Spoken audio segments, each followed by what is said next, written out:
Hey everybody, I'm so glad you're taking a little bit of your day to listen to the Tech Vibe Radio One Mic Stand. This is Jonathan Kirsting with the Pittsburgh Technology Council and Tech Vibe Radio. Our storytelling continues. There are too many great, cool companies hanging out in Pittsburgh that I'm making sure we reach out to and get a little bit of their story as they navigate what is, I guess, this new normal, or whatever the heck we're calling it at this point. I don't even know, but either way, Pittsburgh tech companies, they roll up their sleeves and they keep kicking butt.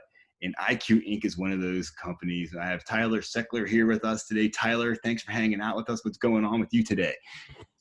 Not too much. Just doing what you just mentioned, rolling through and moving along to the best of our ability. So I caught you rolling your sleeves up a few minutes ago, so I know you're actually doing that. Yeah, I think everybody's had to do a little bit of that lately. So absolutely. I mean, it's one of these things where obviously, I mean, all this, I mean, just it's taking everybody for a complete loop. But what's been so cool about being able to talk to companies like yours is really just seeing how everyone's been able to find ways to keep moving on. And I know IQ is one of those super nimble companies. I know when Barb started that thing, I think it's more than 25 years ago, that like, you know, this thing's built to last and it is made to weather things like little pandemic as far as that goes.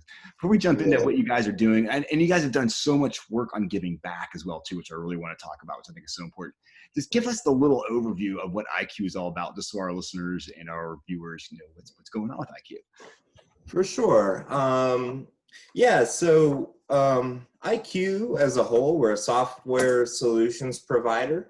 We provide project solutions. We also do some staffing supplementation for core clients that are all located in and around the Pittsburgh area.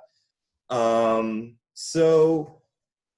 think when all of this happened, we just, like probably every other company in Pittsburgh, what's actually going to happen here? Because there was like that whole period of everybody trying to figure out, like, how's this going to really affect me? Is Pittsburgh going to go into a lockdown? Right. And then, the ball started rolling, and I think Pennsylvania, thankfully, was a really proactive state and, trying to contain everything early on. So I think IQ was right on top of things, and we were lucky that we were in a position to kind of deploy, I guess, on. One of the things that I know Barb placed a lot of emphasis on when starting the company, one of the reasons that IQ came into existence is because Barb was working with a child due, and she needed to work from home, so she was ahead of her time. Exactly. Just total. That's so cool. Yeah, so she's always understood the work-life balance, and so you guys had the remote thing down, and so 100%. Being able to quickly not have to come to work every day became pretty simple for you guys, I would have to assume. Yeah, we're not a fully remote company, and we're not one that says, yeah, sure, work from home every day, but when you need it, it's definitely an opportunity that we allow our employees. So it was fairly easy for us to kind of mobilize, get set up at home. There were growing pains in the beginning as far as, like organizing meetings and things like that. But really, it was a fairly seamless transition. And then it was just, okay, let's get our arms around how to best handle things now. Definitely. Oh, yeah. Do more of, what do we need to do less of? What are some of the core platforms that you guys have used in order to kind of keep the staff together? Are you guys like on 24/7 Zoom calls like the rest of us, or do you have any other platforms that are working better for you guys? We use Zoom. We do a lot of our, we use G Suite. So a lot of our scheduling is done through Google Hangouts. Okay. And Gmail, and we can just populate each other's calendar, and then everybody can join. For our larger meetings, I think Zoom's a little bit more conducive because it has the big tile layout and things like that. So really, it's kind of echoes to our whole kind of modus operandi getting through all this, whatever works best. Exactly. Yeah, no, it's kind of like if Mache's going to cut it down. Yes. Whatever's at hand and get the right tool as far as that is. So as this has been going on, I mean, obviously you're in the middle of projects, you try to keep those projects continuing. And I'm assuming now that, I mean, it seems like so many companies now are going to need your services more than ever as we start getting back, because people are going to be thinking about business optimization. They're going to be thinking about improving things and developing the next level of software. Did you guys see that there's going to be an uptick and a need for what IQ is all about? Yeah, well, we were just super lucky, even prior to this, in that our company is tied to critical infrastructure in some of the areas that our clients work in, whether it's transportation, and more obviously medical device companies that we work. Right. So from a work standpoint, things have been pretty steady along those lines. But as far as what we see moving forward, I think right now things are things are the opposite of status quo. But right now, everybody's just kind of trying to maintain workflow and making sure that, you know, what they do have going on isn't interrupted too much. And, you know, and then it's on to, well, there's still so much unknown. So how can we best operate with what's to come? So if that answers. Yeah, absolutely. No, I think you're right on target. It's how so many people are operating right now. And just, they keep reacting until you get to the point where you can start being more strategic as far as that goes. But one thing that's been really cool has been so many companies, and especially IQ, they've been stepping up and doing so much charitable work because they see other companies, other people that are in need. Can you tell us about some of the things that IQ has been doing in order to really kind of give back? Yeah, I think fairly early on, you know,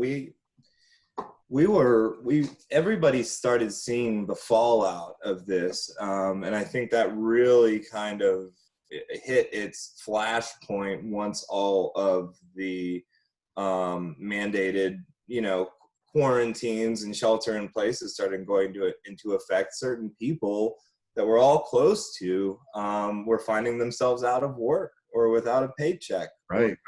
Circumstances that I don't think anybody was prepared for. You know, so we were lucky enough to still have a job and still be working full time and not need to, you know, have our hours cut, which is one of the great things about, you know, being in this industry. But one of the things that we identified early on is like, hey, we're in a really good spot right now. We have a job, we're collecting a paycheck, we're still Monday to Friday, full time. Let's do something to help, you know, the people around us that just are not in that position, because right. Of them out there. So we kind of sent around an email and chewed it over for a week or so about what can we do. Let's identify some charities. We wanted to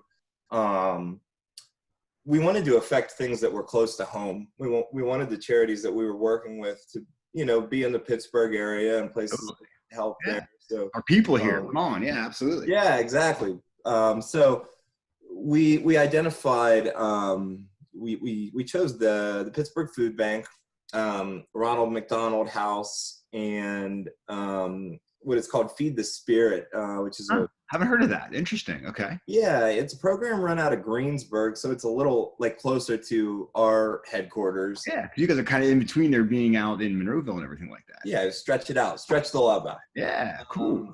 Yeah, so they do like bag lunches and things like that for people in need. So we initially had said, let's time box it. We'll do, you know, we'll put this out for 3 weeks, and IQ will match donations up to, I think what it was initially like $3,000, and we'll go from there. And as soon as we sent the email out, just, hey, this is what we want to do, even if you can only help out a little bit, right? You have income right now. Just you hit that 3,000 mark pretty fast, huh? Yeah, and that 3,000 was like, man, it was so cool to see the people on our team just like go into action and get their friends and family members involved. And so we hit that 3K like lickety split. So Barb's like, hey, keep it rolling. I like it. Very cool. Cool. So we kept it rolling. And I think at the end of the day, we came in, you know, donation with match just under $12,000. That's a substantial, bit of money. That's a lot of bag lunches for folks. It's a lot of food. Yeah. Yeah, absolutely. It was really great. So, and I think just, it was so cool to work with a company and, myself and Denise Jablonski, who's on our staff. We were kind of getting the emails as they came in, and it's like, man, this is awesome. People want to help. And I think anytime you see that happening, it's just, you feel so good about it. It just shows the good nature in people. And I've just seen so much of that. And that to me has been like one of these things where I'm like, I know how awful it is, but when I see the people like across our industry stepping up and raising significant dollars in contributions to really help people, especially close by, that are in need, to me just goes to show you, man, you can give the middle finger to the pandemic as far as I'm concerned, because we're going to come back and we're going to kick its butt. Simple. Yep. Yeah, exactly. It's so cool to hear that. Now, one thing you guys were doing that I thought was so cool, you guys were doing a trivia night for the longest time. It was a cool thing for the tech industry, just to kind of meet up and just kind of build some community. And so I heard you guys are maybe going to try to keep that thing rolling and maybe doing it virtually. Tell us about that. Yeah, so I guess it was a bit over a year ago now, had our first, for those of you that don't know, it's our technical trivia. And it's basically just like come meet IQ and have some fun and maybe a slice of pizza and a beer or whatever else, and see, I want this again. Come on. Yeah. But test out your technical knowledge against, like-minded individuals in the same. I want pizza, beer, and other people to hang out with, and we're in the same room. One of these days. What more do you want? I know. So basically, it's like a pub-style trivia, and we mix it basically 50-50 with kind of like nerd culture questions and tech questions. So it's a mix of because we don't want you to have to be a pure geek, right? You can be half a geek if you want to. Yeah, exactly. So I can answer some of them. And me too. Yeah. So we're gonna programming questions that are yeah. So we're working on our aim date is June 30th. We want to do a virtual. Excellent. What we're hoping for, we're using an application, and it's really cool because it automatically scores for you, and nice. You can come with your team, and then when the question's asked, you break off and do your own separate cool team, so you can discuss it amongst yourselves and then send your answer in. Right.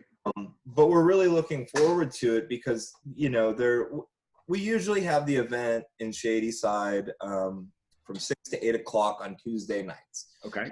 There are a lot of people that just can't make it, whether they have family obligations. You get more people virtual, I'm telling you. It's going to exactly. The Tech Council, we're getting people to events now that we never got before. So I know. It's cool. So we're really excited for that because, I've talked to people inside and outside of IQ. They're just like, man, I really want to make one of these things. Can you do it Thursday? And I'm like, I can't. I'll try. Awesome. So I'm so glad to hear. So we're pumped. Up and humming and strumming, and despite all this, still doing things like the trivia night, which I think is just fantastic. Raising money to help feed people locally, doubly awesome. Continue to serve your clients, even though you're working from home like the rest of us, all the way around. That's why we're so glad IQ Inc. is part of Pittsburgh's tech ecosystem. And you guys make us proud. It's freaking kick butt. We love it. Yeah, for sure. It's something, I think we identified early on that there are going to be changes here, but from a cultural and just from a cultural perspective and an engagement perspective, what can we do to keep our people connected? What kind of things can we do just to make sure that we don't lose that? There's a lot that comes along with walking down the hallway. Absolutely. Just kind of being able to ask whatever question to this person or that person, and maybe you didn't think of that thing until you walk down the hallway, but how do we kind of create that in a virtual environment? So we've been trying to be as creative as possible with that. We still do, like IQ does, we do like a cocktail Thursday, where we stop, the option to stop working at 4 o'clock is there. there. And if you want to go play games and hang out with your coworkers, that's what we do. That's still going on. We're doing that via Zoom now, and other stuff. So all the way around. It goes to show you, man, you guys keep trucking ahead. I love it. Tyler, thanks for hanging out with us today. What a great story. I'm so excited to get this out. Let everyone see IQ's doing some great stuff. Awesome. Thank you, Jonathan, and best of luck to the PTC. Excellent. All right.